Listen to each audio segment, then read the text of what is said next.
Gracie passes on a centuries-old fighting tradition in the concrete jungles of New York. It's like the old song from Johnny Cash.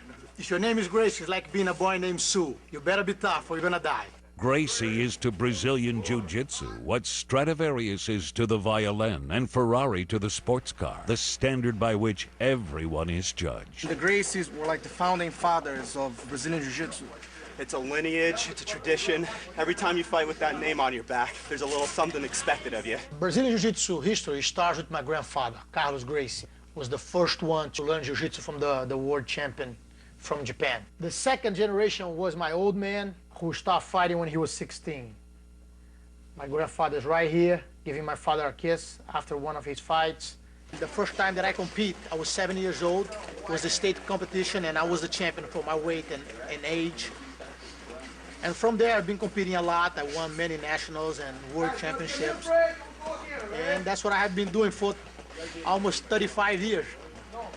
You know, and I love it. In the mid-1990s, Renzo and his family left Brazil and settled in the New York City area. I always consider New York as the capital of the world. I always thought that if one day I move out of my country, I'll be actually moving to New York. The Renzo Gracie Jiu-Jitsu Academy, in the heart of Manhattan, is now one of the most successful martial arts schools in the country. I judge success not only the financial aspect, but I think that the moment that you have 500 students and you are able to touch so many different people with your art, this was always my goal, to teach as much people as I could. Okay, guys, time. Go drink some water. You see, it becomes very difficult for him to push me off. But for Renzo Gracie, there is one thing more important than jiu-jitsu. Family, especially for us, it's the first thing. This is the proof that sometimes the fruit is good, but the seed is bad. Look how beautiful these kids are. Christina Gracie has known her husband since childhood. The couple have recently completed renovating their home. I didn't You guys finish gave us some it. extra work. As you can see, this is some Brazilian stone right here. No, it's not It's not Brazilian. Brazilian? It's Italian. But the guy who did was a Brazilian.